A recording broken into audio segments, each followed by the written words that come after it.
سلام البنات، ان شاء الله تكونوا كامل بخير وعلى خير في هذا الفيديو تاع اليوم. قبل الصحة فطوركم وان شاء الله تكونوا مهنيين ومع التحضيرات تاع العيد كامل جزاء كما كامل الجزائريين. اليوم جيت نوري لكم كل اسرار تاع العرايش. يعني كنت درت معكم فيديو تاع العرايش لكن ما تحددتش على الاسرار كيفاش باش العرايش يقعدوا لكم هكا في الاطراف، يعني شابين. كيفاش طليه تجيكم شابه. تبعوا لا فيديو الاخر راح تعرفوا كل اسرار العرايش. اول حاجه راح نديروا 3 كيلات فارينه. انا هنا بيان سور نخدم توجور حلويات تقليديه فارينه سيم، نغربلها بيان سور ومن بعداتك كما كتشوفوا. انا هنايا تحبوا ديروا 3 كيلات بكيله، بصح انا هنا درت 1 كيلوغرام. يعني انا نعطيكم على حساب 1 كيلوغرام وانتوما نقصوا ولا زيدوا. في 1 كيلوغرام ديروا 500 غرام مالغارين ولا اسمن كيما تحبوا.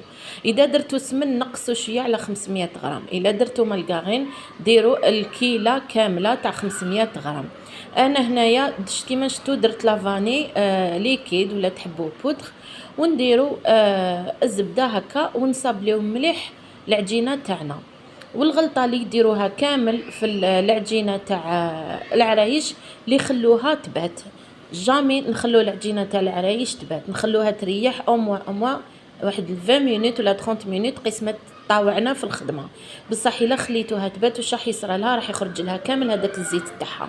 ولي تكون مزروبه تقدر يعني تشكل العرايش تاعها وتخليهم هكاك في الفريجيدار من الاحسن، خير ما تخلي العجينه. كما كنتوا تشوفوا نصب ليها مليح، يعني نقعد مده وانا نصب لي فيها بهذه الطريقه بين يديا حتى يدخل كامل هذيك المالغارين مع الفارينه وكلش راه واضح في الصوره.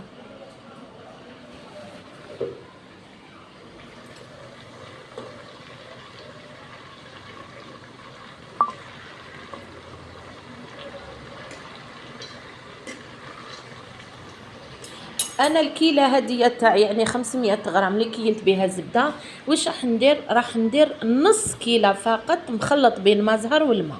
نصف كيله ما نكملوش الكيله. علاش؟ كاين بزاف ناس يقولوا العرايش ما يجوناش مبسين يجونا يابسين. هنا المرحله هذه يخطئوا فيها بزاف، يروحوا يكملوا كامل الكيله تاع الماء والمزهر. خطا، لازم نديرو في النص. وكي نكونوا نلمو في العجينه نلمو غير بالعقل، خاطر كاين فارينه تشرب وكاين فارينه ما تشربش. هذه هي يعني الاسرار تاع العرايش باش يجيكم يذوبوا في الفم ويقعدوا مده طويله ما يصرى لهم والو. يعني هنايا راني شفتوني درت نص كيلو تاع اللي كيلت بها ليدام يعني 500 غرام. نتوما ديروا 250 غرام تاع الماء والمزهر. يعني كلش راه واضح. وهنا للعلم كيلو 1 كيلوغرام تاع فارينه دار لي 45 حبه. كل حبه فيها 35 غرام عجينه. واللوز الدخلاني درتو النصف تاع 35 يجيكم نورمالمون 16. هذه هي. نطمو مليح العجينه ما نعجنوهاش ونغطوها نخلوها مده 10 دقائق ونبداو قسما نوجدوا اللوز تاعنا نبداو نشكلوه في العرايش تاعنا. شوفوا هنا العجينه كيفاش راهي شابه وشوفوا اللون تاعها ما تبدلش. الا شفتوا لون ابيض اعرفوا باللي خلاص راكم عجنتوها وراكم كثرتوا الماء، لازم تقعد صفرة.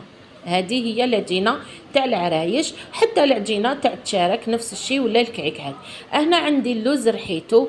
كما دائما نقول لكم واش ديروا؟ سخنوا الفوخ تاعكم، طفوه سخنوه مليح، طفوه دخلوه غير يشم النار على الميديتي هذاك ويتندى اللوز كما تعرفوا.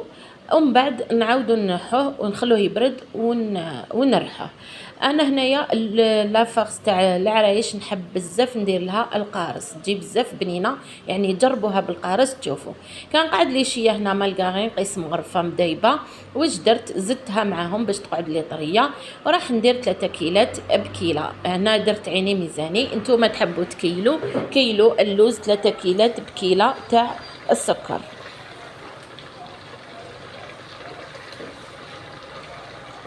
نعجن هنايا لا فارس توجور لي فارس نقول لكم تعجنوهم قد ما تعجنوهم راح يجوكم معسلين ويجوكم بزاف طريين.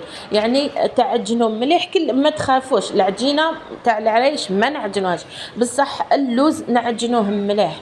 هنا كيما كنت تشوفوا كنت وزنت شكلت لي بول توعي. قلت لكم العجينه درتها 35 غرام، راح تجيكم حبه متوسطه وشابه، يعني على حساب الكيسات مانيش راح تجيكم كبيره ولا صغيره. واللوز درتو 16 غرام، يعني باش تجي معمره ما يجيش غير العجين. دائما نديروا اللوز النصف تاع العجينه. هنا كما كنت تشوفوا درت بين يدي كره وحليتها غير بالحلال شويه، ما نرققوهاش بزاف باش ما تحرقناش وما يطيبش تمتم واللوز يتحرق، خلوها شويه خشينه. من بعد نديروا اللوز بهذه الطريقه. وشوفوا هذوك الاجنحه اللوز نشكلوا على حرف تي ونلموا هذاك الاحرف يعني الاجنحه تاع العرايش نلصقوهم مع العجينه مليح ونخرجوا مليح الهواء باش ما يتحلولناش في الفوق. نروحوا نشكلوا 5 ولا 6 هكذايا، يعني نخلوهم هكذا حرفتي حتى يزيدوا يريحوا باش نشكلوا العرايش تاعنا. نعاود معكم حبه كما كنت تشوفوا. شوفوا انا راني درتها كره، من بعد كي حليتها دائره. نجيب اللوز تاعي، شوفوا راني نديرو على شكل حرفتي، نديرو كامل في هذيك العجينه ونطم كما راكم تشوفوا هنا، يعني الصوره راهي واضحه. نطمو مليح هكذايا.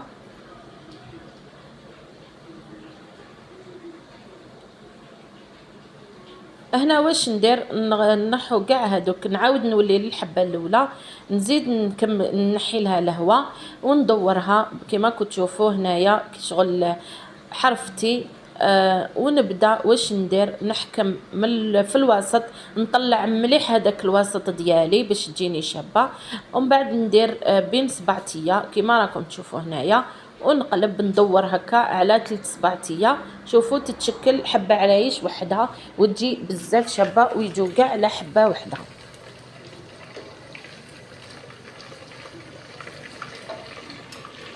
نكمل هنايا نتقبها بيان سيغ من الفوق باش الهواء يخرج لها تاع النار.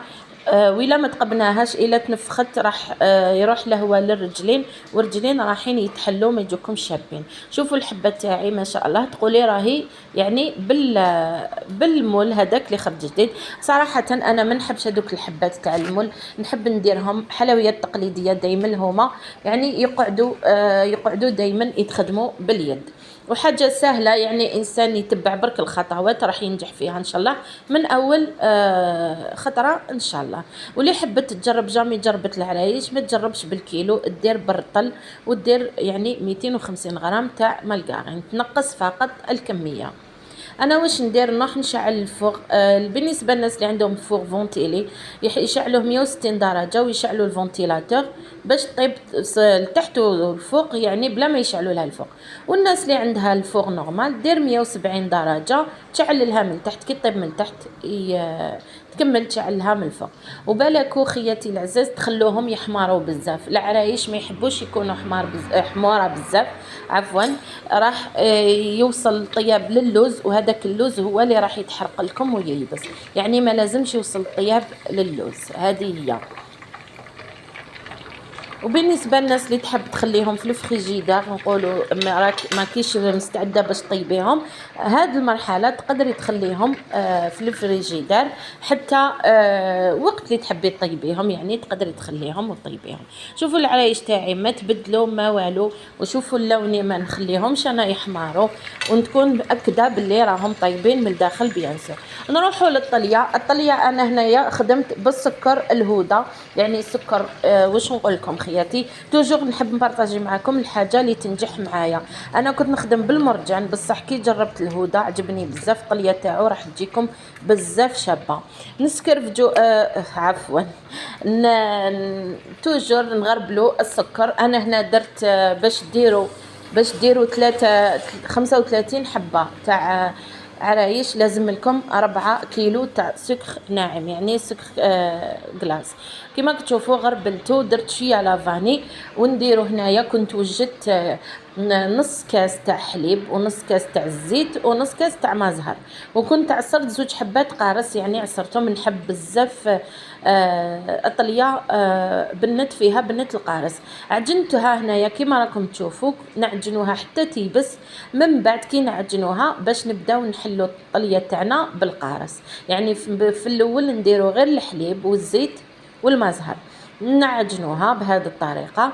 كي تعاود تولي لنا عجينه يعني شاده روحها، نعاودو نحلو الطليه تاعنا بالقارص. ما تغلطوش ديروا القارص مع الحليب، راح هذاك الحليب راح يروب لكم، يعني كما نعرفوا كي نخلطوا القارص مع الحليب راح يروب، يعني حتى نعجنوا العجينه باش نحلو بالقارص.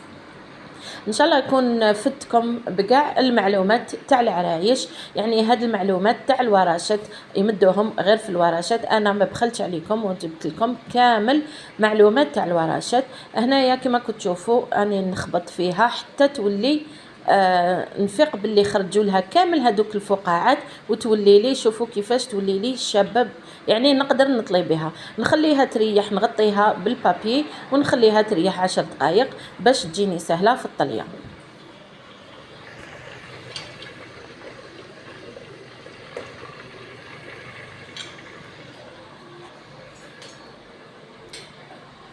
هاي لك بعد ما ريحت الطليه ديالي، شوفوا كيفاش انا نطلي، يعني باش تجيكم سهله ديروا بالخمس حبات. واش ديروا هكا غرياج، ديروا تحته سنيوه وطلوا عادي، خلوا الطليه تاعكم تهبط مليح. من بعد نحوها، خلوها تنشف ونقوها بيان سور. العرايش لازم كي ينشفوا يتنقاو مليح باش يجوا شابين. هكذايا بهذه الطريقه كما راكم تشوفوا هنايا، يعني طريقة نقية وتمتم، يعني تكملوا الكمية تاعكم، خاصة اللي عندها كي تكون تخدم العراس ولا.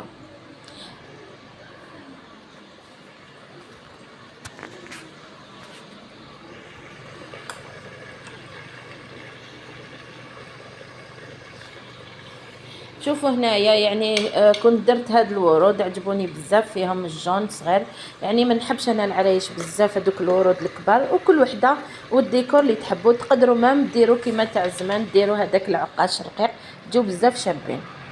من بعد واش ندير، نروح نجيب الناكخي كيما تحبوا. بعد ما طليتهم كامل وهامليك درت لهم ناكخي بلون دوري، يعني ابيض ذهبي. نتوما واش تحبوا من الفوق، ابيض ذهبي مع الابيض طليه بيضاء راح تجي بزاف شابه. انا خليت الطليه ما درت لهاش لا كولور، درت لها غير شويه كولورون ابيض شويه برك، ما تكتروش باش ما تنشف لكمش الطليه تاعكم. هاي هنايا شوفوا هنايا يعني جاو ما شاء الله. باش نقول لكم خياتي، ان شاء الله تكون الفيديو عجبتكم. في فيديو اخر ان شاء الله. سلام.